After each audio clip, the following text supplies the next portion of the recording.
Yang kene.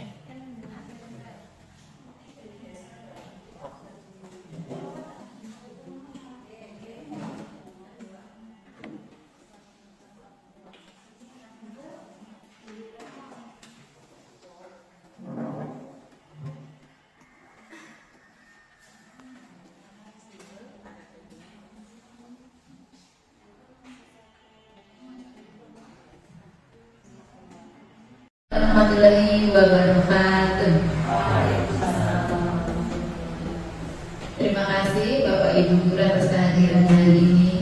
Marilah kita panjatkan puji syukur kehadiran Allah Subhanahu wa Ta'ala, karena atas limpahan karunia-Nya, berkahnya, kita semua dapat diberikan kesempatan keselamatan dalam mengikuti acara hari ini, yaitu diseminasi budaya positif pendidikan guru penggerak Kabupaten Karanganyar angkatan 11. Untuk selanjutnya, acara yang pertama langsung saja sambutan dari Ibu Kepala Sekolah kepada Ibu Sudarni. Saya persilahkan. Assalamualaikum warahmatullahi wabarakatuh. Terima kasih atas waktunya yang diberikan kepada saya. Yang jelas saya mendukung apa yang dilakukan untuk Mbak Dwi, yang mana pada saat ini akan memaparkan diseminasi yang untuk memenuhi calon guru penggerak. Mudah-mudahan nanti Bapak Ibu guru yang diundang hari ini bisa mengikuti dengan sungguh-sungguh dan memperhatikan apa yang disampaikan oleh Mbak Dwi. Saya kira cukup sekian. Assalamualaikum warahmatullahi wabarakatuh.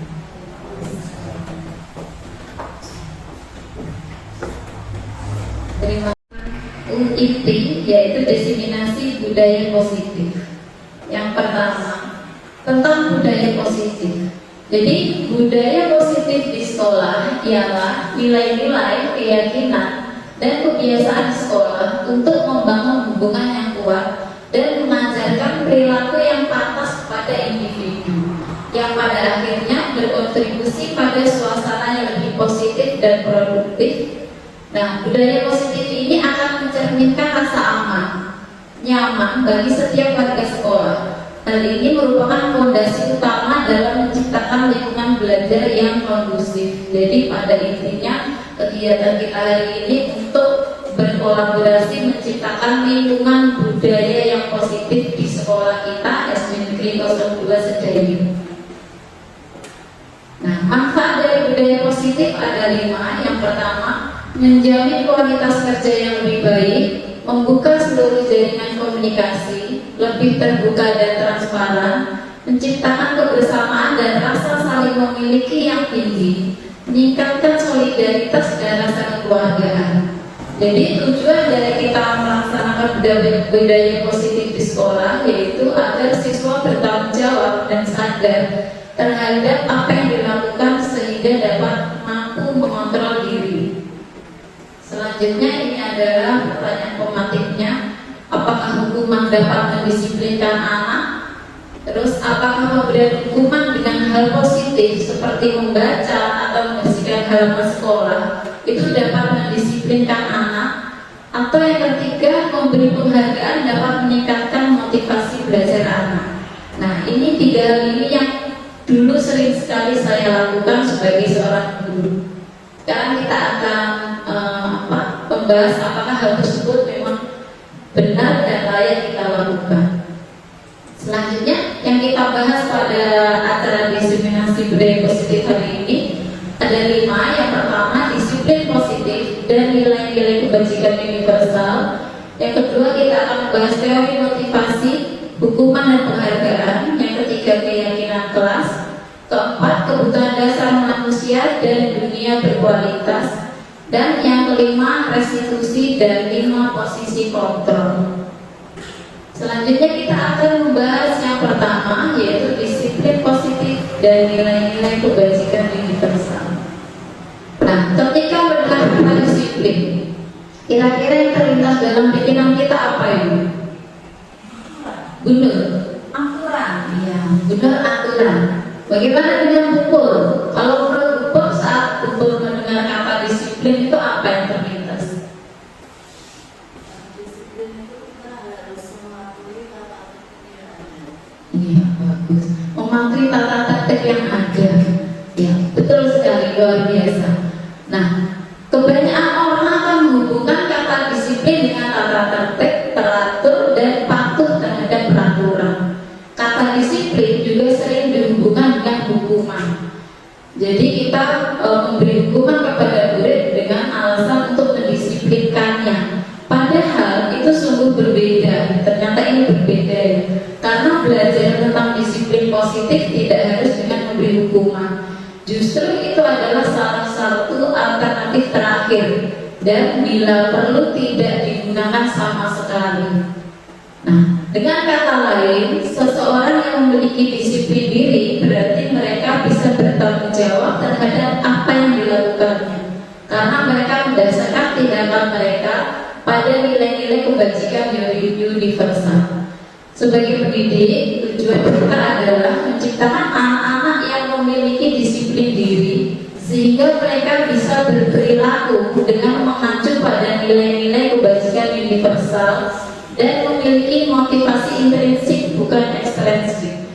Jadi inti dari disiplin yang kita sedang berusaha untuk kuasai adalah mendisiplinkan anak, tapi mereka merasa diri mereka sendiri, motivasi dari diri mereka sendiri, bukan karena hukuman, bukan karena penghargaan atau apapun.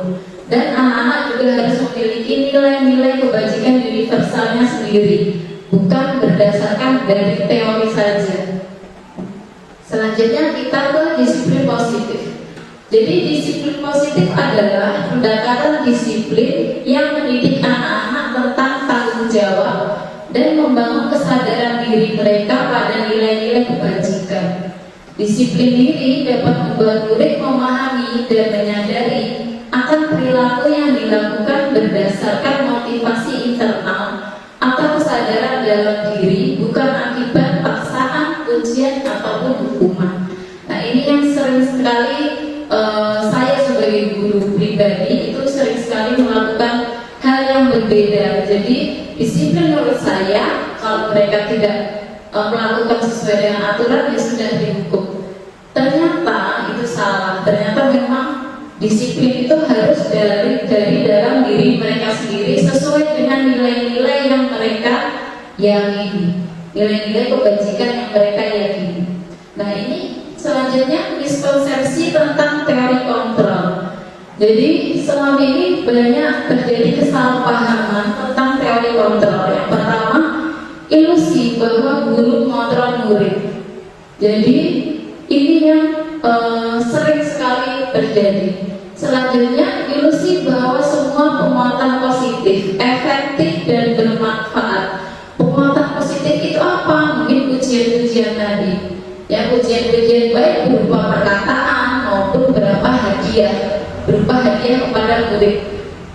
Kita menganggap itu efektif dan bermanfaat. Ternyata ini hanya sebuah ilusi dan miskonsepsi. Selanjutnya, ilusi bahwa kritik dan membuat rasa bersalah mampu menguatkan karakter. Ini juga termasuk miskonsepsi, kesalahpahaman. Kalau kita membuat anak tersebut merasa bersalah dan kita hal itu ternyata mampu menguatkan karakter, ternyata kurang tepat. Selanjutnya, ilusi bahwa orang dewasa berhak memaksa. Nah, ini yang sering sekali dilakukan oleh kebanyakan orang dewasa di sekitar anak-anak. Jadi orang dewasa memaksa, orang dewasa selalu benar. Anak-anak belum pernah menjadi orang dewasa. Jadi anak-anak harus patuh dan menurut dengan orang dewasa. Ini termasuk miskonsepsi dalam tentang teori kontrol. Materi selanjutnya, nah ini adalah perubahan paradigma stimulus respon, teori kontrol atau teori pilihan. Jadi siapa sesungguhnya yang memiliki kontrol? Nah, untuk stimulus stimulus respon. Kita mencoba mengubah orang agar berpandangan sama dengan kita. Dan ini akan semakin kita dewasa, ini akan membuat kita semakin kecewa karena pada dasarnya kita tidak bisa mengubah orang akan berpandangan sama dengan kita. Nah, untuk selanjutnya ada perilaku buruk dilihat sebagai suatu kesalahan. Nah, ini juga sering kita salah pahami. Kalau seseorang melakukan sebuah perilaku buruk itu adalah kesalahan. Selanjutnya, orang lain bisa mengontrol saya. Nah, ini juga lebih bahaya ya. Selanjutnya, pemaksaan ada pada saat bujukan gagal. Jadi pada saat dibujuk gagal, dipaksa, dihukum dan sebagainya. Yang selanjutnya, model berpikir menang atau kalah. Nah, ini juga miskonsepsi yang salah. Selanjutnya ada teori kontrol atau pilihan. Ternyata tidak hanya stimulus respon tadi. Untuk teori kontrol atau pilihan, kita berusaha memahami pandangan orang yang lain tentang dunia. Jadi setiap manusia memiliki sudut pandang berbeda-beda, memiliki cara pandang berbeda-beda terhadap suatu masalah atau hal apapun berbeda dengan pandang kita. Untuk yang perilaku buruk dilihat sebagai suatu kesalahan, untuk teori kontrol, semua perilaku memiliki tujuan. Menurut kita mungkin salah, menurut kita mungkin tidak benar, tapi ternyata tujuan dia dan cara pandang dia itu berbeda, dan mungkin malah kita yang salah gitu. Nah, itu salah satu hal yang pola pikir kita yang harus kita ubah. Selanjutnya, orang lain bisa mengontrol saya. Ternyata tidak. Ternyata hanya kita sendiri yang dapat mengontrol diri kita sendiri. Jadi, cara kita bertindak, cara kita berpikir itu bukan karena dari orang lain, tapi karena diri kita sendiri. Untuk selanjutnya, Anda juga tidak bisa mengontrol orang lain. Kalau kita tidak bisa dikontrol orang lain, seharusnya kita juga tidak bisa mengontrol orang lain. Selanjutnya adalah kolaborasi dan konsensus menciptakan pilihan-pilihan baru. Jadi saat kita pemaksaan itu gagal atau bujukan itu gagal, nah kita harus memaksa, menghukum. Tapi ternyata tidak. Ternyata kita bisa berkolaborasi, bisa berkonsensus untuk menciptakan pilihan-pilihan baru. Nah, model berpikir menang kalah tadi seharusnya diganti dengan model berpikir win-win solution, semua menang. Selanjutnya kita ke disiplin positif.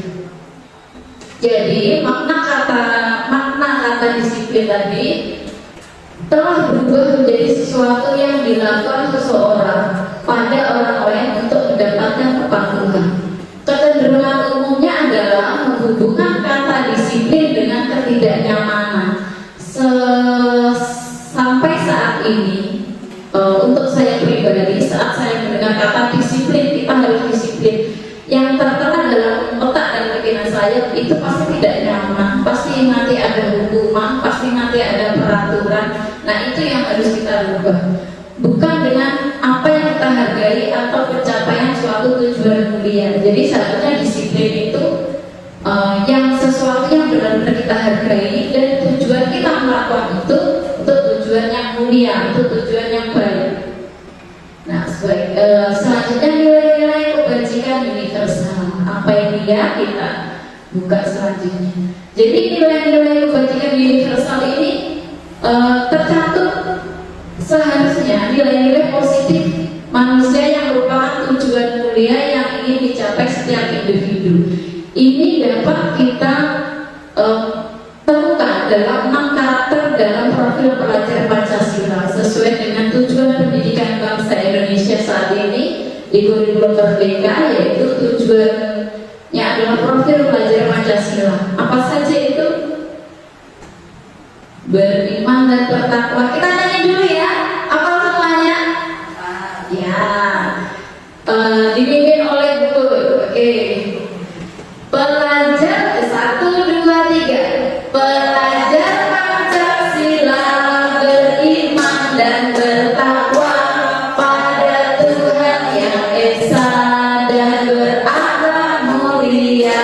berkebinekaan global, gotong royong mandiri, kreatif dan bernalar kritis. Wah, hebat sekali. Terima kasih. Siang-siang tapi tetap semangat. Terima kasih. Nah, ini adalah 6 tujuan pendidikan bangsa Indonesia, yaitu 6 karakter anak dalam profil pelajar Pancasila yang sedang kita jalani saat ini di kurikulum merdeka. Sekarang kita lanjut ke teori motivasi, hukuman, dan penghargaan. Apa itu motivasi? Bu Armi, bagaimana Bu Armi? Motivasi menurut Bu Armi apa? Dorongan. Bagus sekali Bu Armi. Bagaimana dengan Pak Joko? Menurut Pak Joko motivasi apa Pak Joko? Memberi semangat. Oh, beri semangat ya, berolahraga selalu semangat. Nah, lanjut. Nah, ini 3 teori motivasi menurut Dian Dawson. Yang pertama, melakukan sesuatu dengan tujuan menghindari hukuman atau ketidaknyamanan. Ini adalah tingkat terendah dari motivasi perilaku manusia. Jadi ini dapat kita temukan dalam anak-anak kita, anak-anak didik maupun anak-anak kita sendiri. Jadi rata-rata anak-anak itu mereka melakukan hal itu karena mereka menghindari hukuman atau ketidaknyamanan. Jadi itu adalah motivasi eksternal. Pengaruhnya itu jangka pendek. Jadi hanya pendek saja. Saat contohnya waktu anak-anak tidak boleh membuang sampah sembarangan, membuang sampah harus tempat sampah. Oke, Bu Guru. Tapi saat Bu Guru melihat dia akan membuang sampah di tempat sampah. Tapi ketika Bu Guru tidak ada atau tidak ada yang melihat, dia akan membuang sampah sembarangan. Ini adalah motivasi yang pertama, yaitu dia melakukan itu karena tujuan menghindari hukuman. Nah, selanjutnya yang kedua, melakukan sesuatu dengan tujuan memperoleh penghargaan, hadiah atau imbalan dari orang lain. Ini sama dengan yang pertama, tapi yang pertama itu karena dia takut akan hukuman, menghindari ketidaknyamanan. Yang kedua ini dengan pamrih, jadi dia melakukan hal tersebut karena ingin memperoleh penghargaan, pujian, hadiah atau imbalan apapun dari orang tua. Ini juga motivasi jangka pendek, eksternal termasuknya. Karena apa? Yang satu takut dihukum, yang satu dia karena mengharapkan sesuatu atau karena pamrih. Saat hadiah itu, hukuman pujian itu tidak didapatkan, dia mungkin akan kembali ke tempat baru, dia akan kembali ke perilaku lamanya. Yang ketiga, nah ini adalah motivasi yang harus kita tanamkan ke diri kita maupun ke anak-anak didik kita, yaitu melakukan sesuatu agar menjadi orang sesuai dengan yang mereka inginkan dan menghargai diri sendiri dengan nilai-nilai yang mereka yakini. Ini adalah motivasi internal. Jadi contohnya dari membuang sampah tadi, saat kita berteori dari PAUD, anak itu sudah diberi pemahaman untuk pentingnya membuang sampah di tempat sampah. Tapi ternyata untuk bangsa Indonesia saat ini sampai sekarang kita lihat banyak sekali sungai-sungai isinya sampah, banyak sekali jalan-jalan pinggir jalan semua sampah, bahkan di puncak gunung pun itu isinya sampah. Nah, apakah yang terjadi? Kalau menurut saya memang ini motivasinya yang hanya di level 1 dan level 2 tadi, motivasi eksternal. Saat dia hanya takut akan hukuman dan dia hanya mengharapkan penghargaan, imbalan, pujian, hadiah dan sebagainya. Tapi belum melakukan yang ketiga, belum mengamalkan dalam dirinya nilai-nilai yang diyakininya tentang kebersihan, nilai cinta kebersihan, menghargai diri sendiri saat dia mencintai alam. Nah, sehingga untuk yang teori motivasi ketiga ini, inilah yang harus kita tanamkan ke diri kita sendiri maupun ke anak-anak didik kita, yaitu untuk menghargai diri sendiri, meyakini nilai-nilai mereka dan melakukan sesuai dengan nilai-nilai mereka, sehingga pada saat mereka sudah dewasa, tua, bekerja, mereka juga tidak akan takut membuang, tidak akan membuang sampah di sungai, di jalan. Dan itu saya yakin yang membuang sampah di sungai dan sebagainya itu pasti orang-orang dewasa, jarang sekali anak-anak. Kalau anak-anak pasti hanya di tempat sampah sekolah atau di rumah. Kalau yang di sungai-sungai itu kasur dan sebagainya sampai di kali-kali itu pasti orang dewasa. Dan saya yakin dulu mereka juga sekolah. Nah ini karena motivasi intrinsiknya itu belum tergali. Sekarang kita ke hukuman dan penghargaan. Menurut Alfikon dalam bukunya Punish by Rewards tahun 1993 mengemukakan baik penghargaan maupun hukuman adalah cara-cara mengontrol perilaku seseorang yang menghancurkan potensi untuk pembelajaran yang sesungguhnya. Jadi sesuai dengan teori Dean Gosel tadi, hukuman dan penghargaan itu sebenarnya sama saja. Jadi dua-duanya itu tidak terus kita memberi penghargaan terus menerus, memberi hadiah, memberi, dan itu akan dianggap itu baik, tapi ternyata tidak. Itu ternyata juga hanya motivasi eksternal yang hanya sebentar saja. Jadi menurut Kohn, secara ideal tindakan belajar itu sendiri adalah penghargaan sesungguhnya. Jadi memberikan pengalaman belajar yang bermakna pada anak sehingga dia mendapatkan nilai intrinsiknya sendiri, meyakini nilai-nilai intrinsiknya sehingga dia tidak akan termotivasi dalam dirinya sendiri untuk tidak melakukan hal tersebut. Kohn mengemukakan memberikan penghargaan yang nilainya sama. Jadi memberikan penghargaan sebenarnya itu nilainya sama dengan menghukum seseorang. Jadi tidak menghukum itu gurunya jahat, memberi penghargaan itu gurunya baik, tidak. Ternyata dua-duanya itu melemahkan anak. Nah selanjutnya pengaruh jangka pendek dan jangka panjang. Untuk pengaruh jangka pendek dan jangka panjang tentang penghargaan ini ya, menggunakan penghargaan lagi dan lagi, maka orang tersebut akan bergantung pada penghargaan yang diberikan serta kehilangan motivasi dari dalam. Nah inilah yang banyak terjadi pada anak-anak kita. Jadi begitu gurunya sudah tidak menengok, tidak memberi penghargaan, tidak memberi hadiah, maka dia akan kembali lagi ke perilaku sebelumnya. Belum sempat motivasi intrinsiknya dibangun, tapi sudah kembali lagi ke perilaku awal karena bergantung kepada penghargaannya tadi. Nah ini tadi contoh ya, siapa yang bisa mendapatkan bisa mengerjakan akan mendapatkan permen. Nah suatu saat tanpa hadiah anak tersebut tidak termotivasi untuk menyelesaikan soal dari guru. Nah jadi selain imbalan, kata-kata dari kita juga mungkin berpengaruh kepada penghargaan tadi. Penghargaan tidak efektif jika saya mengharapkan suatu penghargaan dan tidak mendapatkannya, maka akan kecewa dan berkecil hati. Nah sehingga untuk selanjutnya tidak akan berusaha sekeras sebelumnya.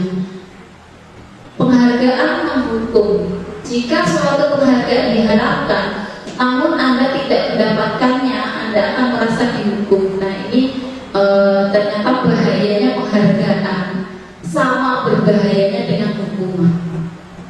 Selanjutnya penghargaan merusak hubungan. Ketika seorang diberi penghargaan atau dipuji, maka akan ada timbul rasa iri dari kulit lain, dari orang lain, dari anak lain. Saat kita punya 3 anak, 1 anak kita puji, 2 anak akan kecewa. Saat kita punya 2 anak, 1 anak dipuji, 1 anak akan kecewa.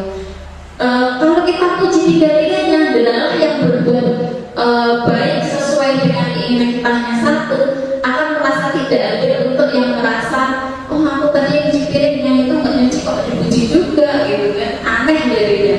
Jadi ini adalah apa ya, dua sisi hal yang agak sulit untuk kita lakukan sebagai orang dewasa, sebagai orang tua maupun sebagai guru. Penghargaan menciptakan persaingan di dalam kelas dan persaingan menciptakan kecemasan. Nah ini saat kita memberi penghargaan kepada seseorang, beranak atas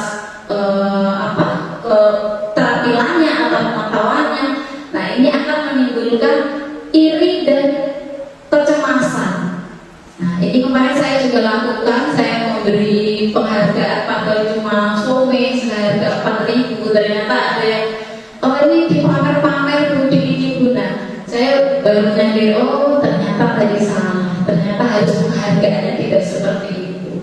Nah, ini nomor banyak karena kita sebagai guru, jadi banyak sekali kita temui dalam kehidupan kita, kehidupan kita di rumah maupun dengan murid-murid kita.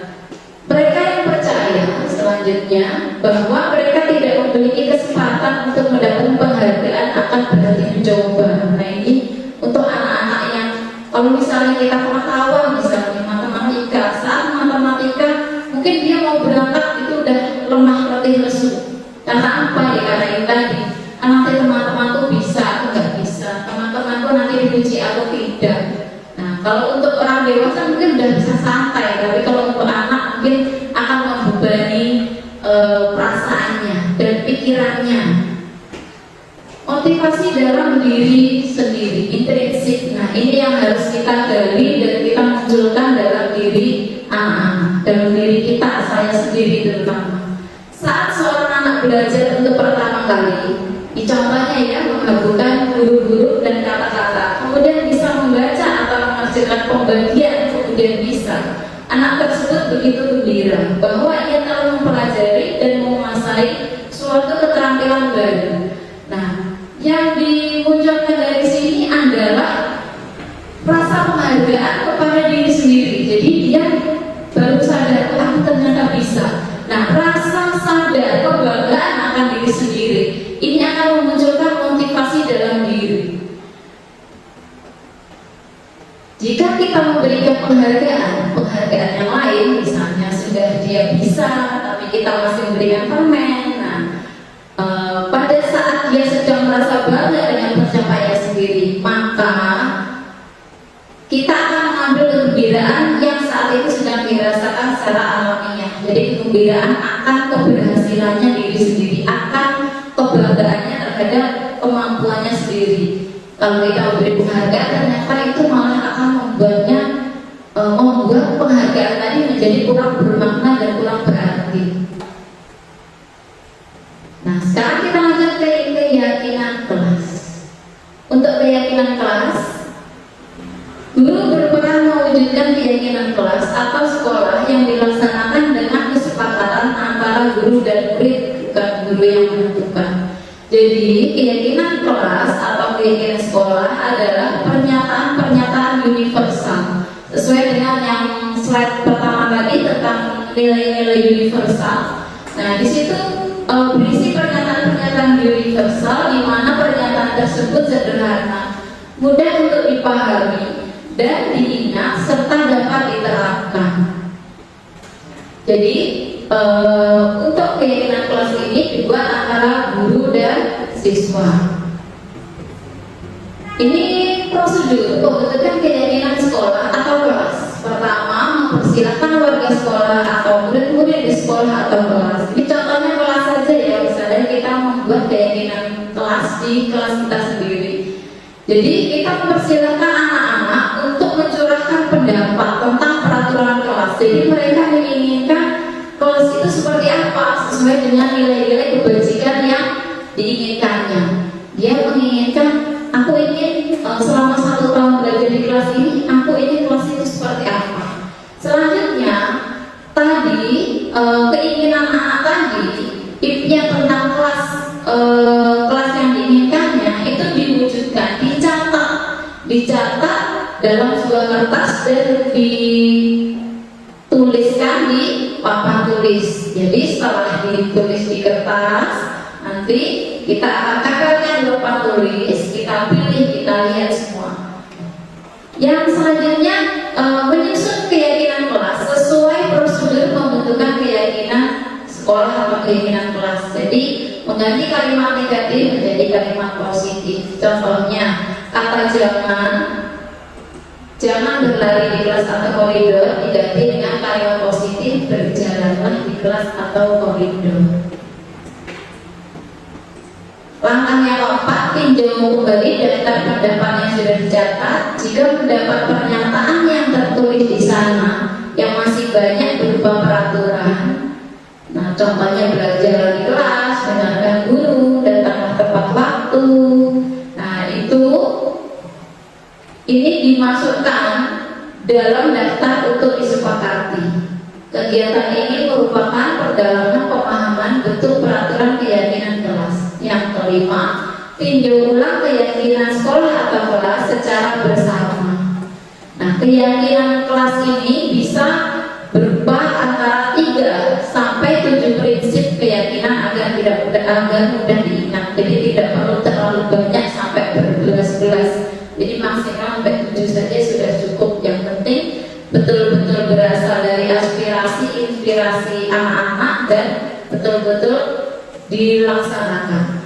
Yang keenam, setelah keyakinan kelas selesai dibuat, maka warga kelas menyetujui dan menandatangani keyakinan tersebut termasuk guru dan siswa. Selanjutnya, keyakinan kelas selanjutnya bisa dilengkapkan di dinding di tempat yang mudah dilihat agar semua warga kelas dapat memahami pernyataan yang telah tercantum dalam keyakinan kelas. Dan apabila suatu ketika anak tersebut melanggar, kita sebagai guru bisa mengingatkan.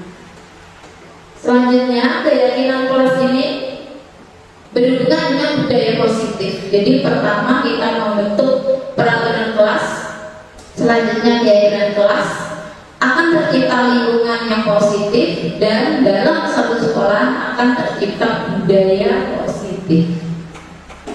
Betul. Selanjutnya adalah kebutuhan dasar manusia dan dunia berkualitas. Nah, kebutuhan dasar manusia. Jadi saat seorang murid melakukan suatu perbuatan yang bertentangan dengan nilai-nilai kebajikan yang diyakini tadi atau melanggar peraturan, hal itu sebenarnya dikarenakan mereka gagal memenuhi kebutuhan dasar mereka. Jadi mereka melakukan kesalahan itu karena ada sesuatu yang mereka ingin untuk dapatkan. Nah, ini ada 5 kebutuhan dasar manusia. Jadi manusia butuh untuk bertahan hidup. Contohnya dari lewat makanan, pakaian, tempat tinggal, keamanan, kesehatan. Mereka manusia juga ternyata nggak hanya butuh bertahan hidup saja, tapi butuh kasih sayang dan rasa diterima. Contohnya rasa diterima, diperdulikan, berbagi, kerjasama, menjadi bagian dari kelompok, disayangi, dikasihi. Selanjutnya manusia juga butuh untuk penguasaan. Jadi tentang harga dirinya, tentang keinginan untuk dianggap, memimpin, berprestasi, diakui dan didengar. Selanjutnya kebutuhan dasar manusia tentang kebebasan. Manusia butuh untuk bebas. Ada terakhir yaitu manusia juga mempunyai kebutuhan dasar kesenangan. Nah, ini ada studi kasus Ibu Dela, guru wali kelas 8D, sedang bingung menghadapi ulas salah satu murid di kelasnya, Tommy. Beberapa anak telah mengeluhkan Tommy yang seringkali meminta bekal makan siang mereka dengan paksa. Jika Anda menghadapi situasi seperti Ibu Dela, apa yang Anda lakukan? Menurut Anda, kira-kira apa alasan Tommy melakukan hal itu?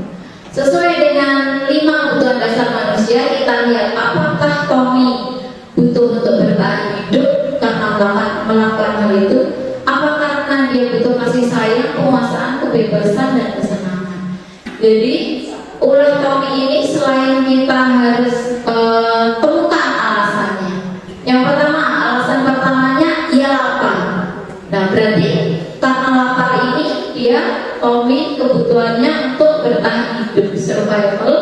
Alasan yang kedua, dia senang karena dengan melawan hal tersebut teman-temannya memperhatikan dia. Jadi kebutuhan dasar yang ingin dipenuhi Tommy adalah kebutuhan akan kasih sayang dan rasa diterima. Untuk yang ketiga, mungkin Tommy merasa teman-temannya takut. Nah, jadi sebetulnya hal yang dilakukan Tommy tadi merupakan kebutuhan dasar akan kekuasaan. Atau alasan Tommy yang keempat, dia merasa bosan. Jadi mungkin Tommy sedang memenuhi kebutuhan dasarnya akan kebebasan. Atau dia punya alasan lain, yaitu melakukan karena iseng. Dan dia senang menikmati ekspresi wajah teman-temannya yang kesal, yang marah, kelas jadi gaduh. Ini lucu jadinya. Nah, berarti Tommy sedang berusaha memenuhi kebutuhannya akan kesenangan. Nah, selanjutnya 5 posisi kontrol. Nah, jadi ada 5 posisi kontrol dalam kita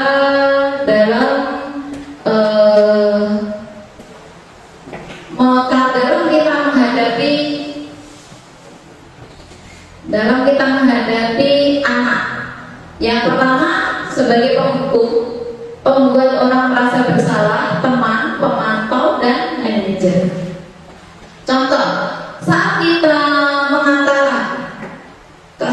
berperan sebagai pembuat orang merasa bersalah, biasanya akan mengatakan dengan kata saya kecewa sekali.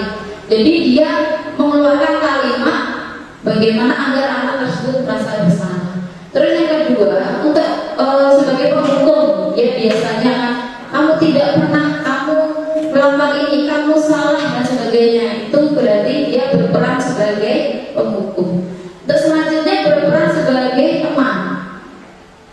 Biasanya dia akan membujuk dengan kata-kata, ayolah lakukan demi ibu atau bapak, jangan melakukan seperti itu, kamu gak kasihan sama guru, kamu gak kasihan sama ini. Nah itu. Terus ada posisi sebagai pemantau, contohnya dengan kalimat pernyataan, apakah kamu mau mendapatkan stiker bintang. Nah, stiker bintang itu sebagai pemantaunya, jadi agar anak tersebut manut nurut. Selanjutnya yang terakhir adalah sebagai posisi kontrol manager. Contoh kata-katanya, bagaimana kamu bisa menyelesaikan masalah ini. Jadi posisi manajer ini mengelola, menyelesaikan masalah. Jadi yang paling tepat yaitu posisi kontrol sebagai manajer. Nah, ini merupakan posisi kontrol yang sebaiknya digunakan oleh guru di antara 5 posisi kontrol restitusi yang ada. Jadi ketika guru menggunakan posisi kontrol sebagai manajer, mengacu pada restitusi yang digunakan guru untuk mengarahkan murid menjadi manajer bagi dirinya sendiri. Jadi murid dengan posisi kontrol manajer diharapkan murid akan lebih bertanggung jawab dan menemukan solusi sendiri dari kesalahan yang telah dihadapinya. Nah, selanjutnya kita ke segitiga restitusi. Ada 3 tahapan dalam segitiga restitusi, yaitu yang pertama stabilkan identitas, yang kedua validasi tindakan yang salah, yang ketiga menanyakan keyakinan. Jadi segitiga restitusi itu apa? Yaitu proses dialog yang dijalankan oleh guru agar dapat menghasilkan murid yang mandiri dan bertanggung jawab. Jadi saat murid melakukan sebuah kesalahan, kita akan melakukan 3 langkah ini. Nah, dengan posisi kontrol kita sebagai manajer. Jadi yang pertama kita menstabilkan identitas.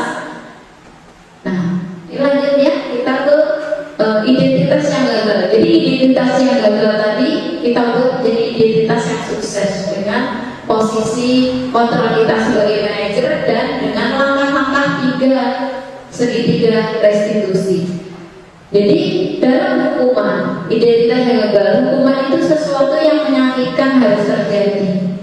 Nah, dalam identitas sukses, disiplin itu merupakan sesuatu yang harus terjadi dan restitusi merupakan pilihan. Selanjutnya, hukuman bersifat satu arah dari pihak guru yang memberikan dan murid hanya menerima satu hukuman. Hukuman yang diberikan bisa berupa fisik atau psikis. Murid atau anak disakiti oleh suatu perbuatan dan kata-kata. Nah, konsekuensi suatu yang sudah terancana atau sudah disepakati. Nah, bila konsekuensi tersebut dibuat oleh guru dan murid dan itu sudah mengetahuinya, maka konsekuensi akan diterima oleh murid sebagai bila terjadi pelanggaran. Selanjutnya restitusi. Restitusi merupakan proses menciptakan kondisi bagi murid untuk memperbaiki kesalahan mereka sehingga mereka bisa kembali kepada kelompok mereka dengan karakter yang lebih kuat. Restitusi juga merupakan proses kolaboratif yang mengajarkan murid untuk mencari solusi untuk masalah mereka. Selanjutnya ini perbedaan hukuman atau konsekuensi konsekuensi. Jadi hukuman dan konsekuensi itu berbeda. Hukuman konsekuensi itu bukan untuk menebus kesalahan, tapi belajar dari kesalahan. Konsekuensi juga memperbaiki hukuman. Tawaran bukan paksaan.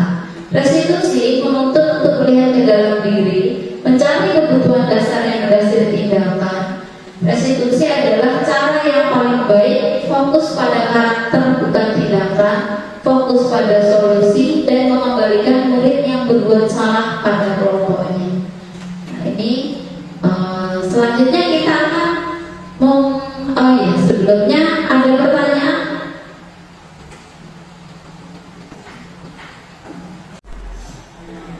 Ya, sekarang kita akan ke kegiatan selanjutnya, yaitu kita akan membuat keyakinan kelas. Nah, untuk yang pertama kita akan untuk cara prosedur pembentukan keyakinan kelas. Jadi kita praktek ya.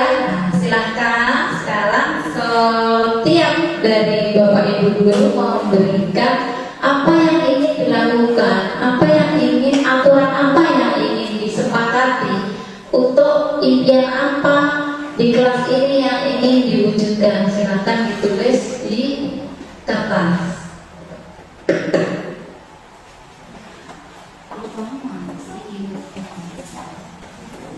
Ini saya bagi post-it, jadi silakan dituliskan di post-itnya.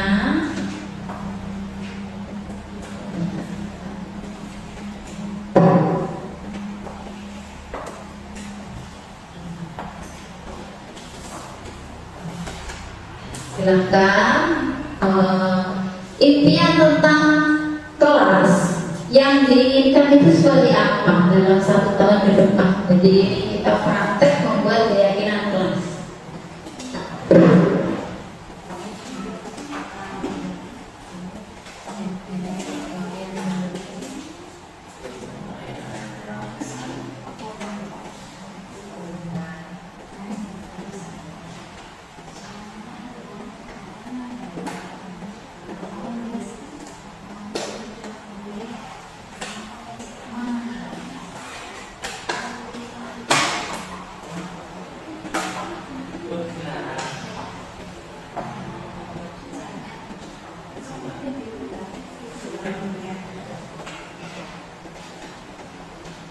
Luar biasa, serius sekali.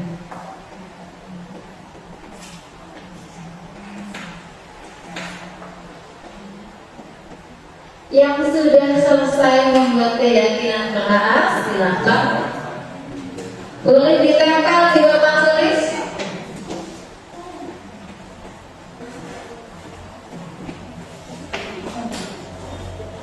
Kita beri judul dulu ya. Keyakinan kelas.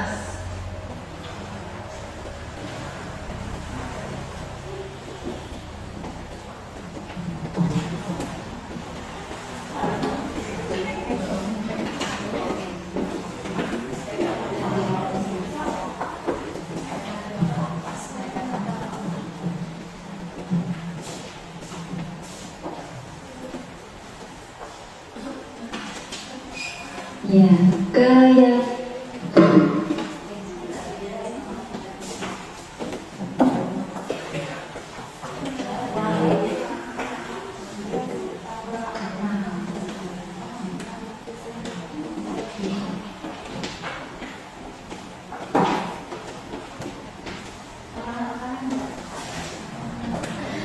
ya, terima kasih. Sini Bu, saya ini Bu. Ya, terima kasih Bu Naira. Bisa. Nah, ini adalah keyakinan kelas. Hal-hal yang ingin kita wujudkan di kelas kita di masa depan. Jadi setelah keyakinan kelas ditulis oleh setiap siswa, kita tempelkan di depan dan kita akan catat, kita akan susun keyakinan kelas ini Dari kita lihat dulu satu-satu, adakah kalimat-kalimat negatif yang ada di sini? Jadi pertama, datang tepat waktu, menjaga kebersihan kelas, bagus sekali. Jangan makan di kelas. Nah, jangan makan di kelas. Tadi menurut prosedur pembuatan nilai kelas harus kata yang bagaimana? Positif, betul. Jadi kata jangan ini adalah kata negatif. Jadi jangan makan di kelas, sebaiknya kita ganti menjadi apa kira-kira?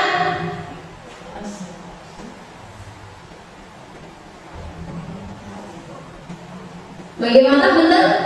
Kata jangan makan di kelas, baiknya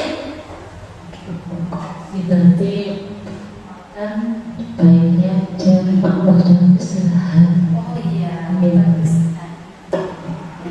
karena jangan makan di kelas, jadi makannya saat jam istirahat. Makan saat jam istirahat. Nah, karena jam istirahat itu biasanya kita di luar kelas, jadi makan saat istirahat itu di luar kelas, karena di saat istirahat kita tidak boleh di dalam kelas. Nah, selanjutnya ada berdoa sebelum belajar, bagus sekali. Terhadap semua warga kelas 5 berhak belajar dengan aman, tenang, tertib dan bahagia, luar biasa. Terus selanjutnya jangan makan dan minum di dalam kelas. Nah, ini tadi sama ya, sama. Jadi kita juga jadi makan saat jam istirahat di luar kelas. Kita kelompokkan, datang tepat waktu. Ini selanjutnya ada jangan membuang sampah sembarangan. Nah, ini kalimat negatif, harus kita rubah menjadi kalimat positif. Bagaimana kata yang bagus? Ibu Umi, oke? Buanglah sampah pada tempatnya. Luar biasa Ibu Umi. Jadi kata negatif jangan membuang sampah kita rubah menjadi kalimat positif, yaitu membuang sampah di tempatnya.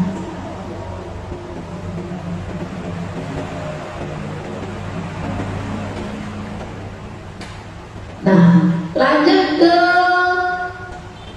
yang selanjutnya, kelas yang nyaman. Nah, ini sudah sesuai ya, jadi kelas yang nyaman, semua warga kelas berhak belajar dengan aman dan tenang, berdoa sebelum belajar, datang tepat waktu, menjaga kebersihan kelas. Nah, ini sudah masuk ke kata-kata atau kalimat yang positif. Nah, ini ada satu dari Bu Naira tadi, tidak boleh mengejek teman. Nah, ini juga termasuk kalimat negatif. Kita ubah menjadi kalimat positif. Sebaiknya apa? Kalimat positifnya tidak boleh mengejek teman. Oke, dari Pak Joko. Saling menyayangi sesama teman. Luar biasa. Terima kasih Pak Joko. Jadi kalimat ini kita ubah menjadi kalimat positif. Saling menyayangi antar teman.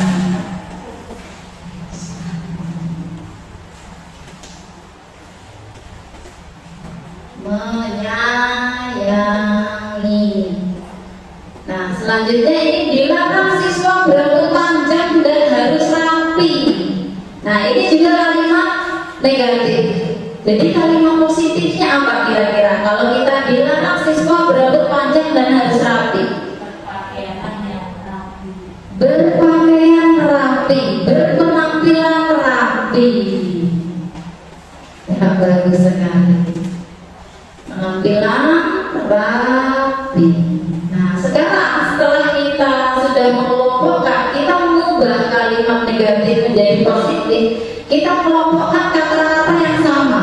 Contoh berdoa sebelum belajar, kelas yang nyaman, semua warga kelas berhak belajar dengan aman, tenang, tertib dan bahagia. Jadi kelas yang nyaman dengan semua warga kelas 5 berhak belajar dengan aman, tertib, tenang, tertib dan bahagia. Ini bisa kita gabungkan menjadi satu. Ya, jadi di sini kita jadikan satu kelas nyaman, gitu ya.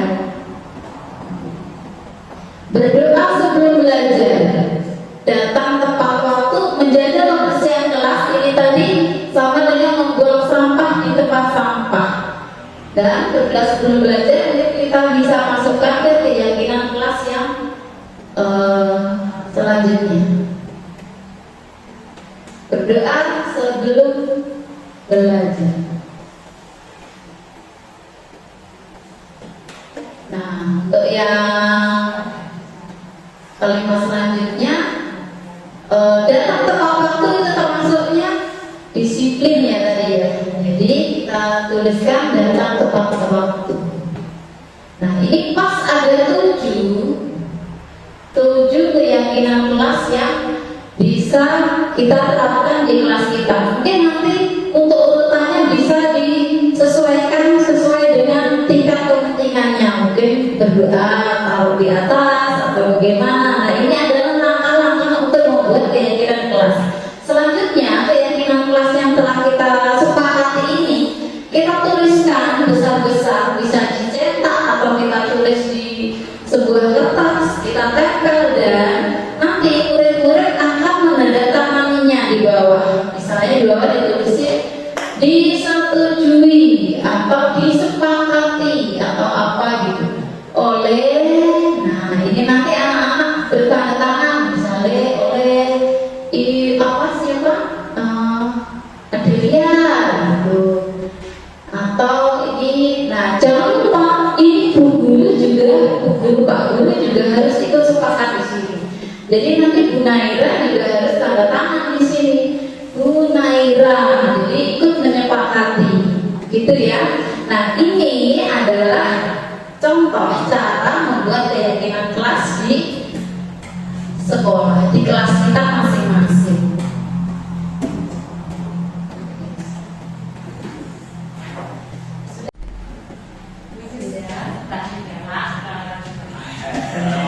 Nah, terima kasih Bapak Ibu Guru masih semangat sampai kita ke praktek segitiga restitusi. Jadi kita akan mempraktekkan satu kasus dan bagaimana kita akan menyelesaikan kasus tersebut dengan posisi control manager dan dengan 3 langkah dari segitiga restitusi. Nah, kasus yang ini adalah kasus tentang Ima. Jadi Ima terlambat masuk ke kelas. Terlambat itu dia sudah bel masuk, tapi dia masih belum masuk ke kelas dan akhirnya terlambat. Bagaimana ibu guru akan menghadapi permasalahan Ima ini? Yang akan memerankan adalah Ibu Nur dan Ibu Pur. Monggo Bu Nur sebagai guru atau murid? Bu Nur murid? Bu Nur murid ya. Nah, Bu Nur sebagai guru, silakan Bu Nur dan Bu Pur untuk berperan mempraktekkan segitiga restitusi dengan posisi kontrol manajer.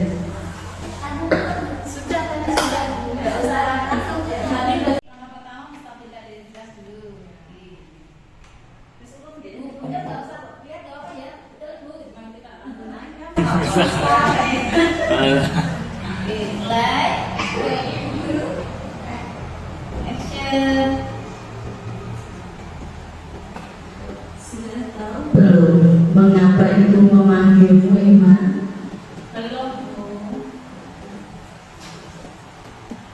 Apakah menurutmu ke kelas setelah istirahat terlambat itu benar? Tidak apa-apa, semua orang pasti pernah berbuat salah ya Ima. Ibu juga pernah melakukan kesalahan seperti kamu. Ibu tidak mencari siapa yang salah, tapi ibu ingin mencari solusi dari permasalahan. Kamu pasti memiliki alasan. Coba ceritakan pada ibu guru mengapa kamu sering terlambat masuk kelas setelah jam istirahat.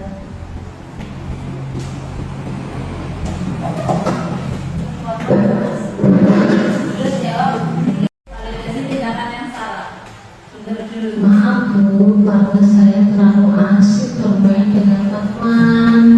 Syukur pulang jajan ke kantin, jadi saya malah makan dan minumnya sudah hampir beli bel. Makanya saya terlambat, Bu. Bermain bersama teman memang seru. Pasti kamu menyukainya kan? Adakah solusi yang bisa kamu lakukan agar kamu bisa bermain atau jajan di kantin namun tidak terlambat masuk ke kelas? Ada, Bu. Saya harus membagi waktu saya dengan baik, Bu. Iya. Kapan kamu akan melakukannya, Ima? Iya.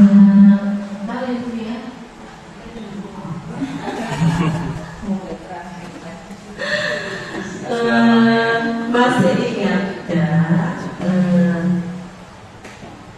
keyakinan keras yang telah kita buat dan kita sepakati, Ima?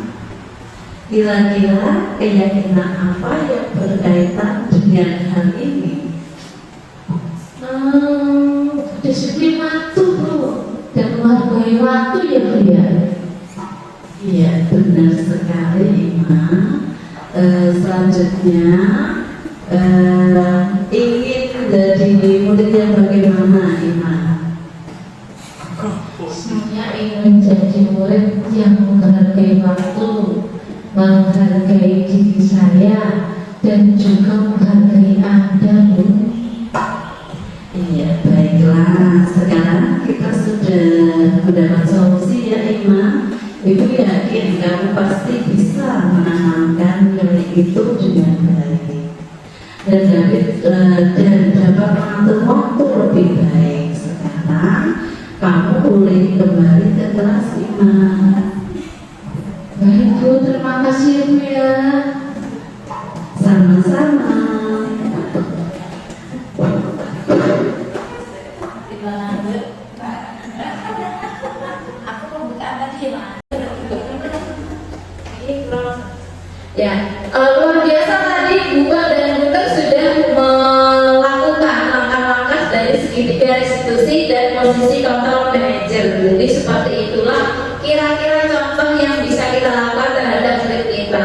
Nah, terima kasih sekali atas kehadiran Bapak Ibu Guru pada acara diseminasi budaya positif CGP Angkatan 11. Saya Dewi Andriani, CGP Angkatan 11 Kabupaten Karanganyar, mengucapkan banyak terima kasih.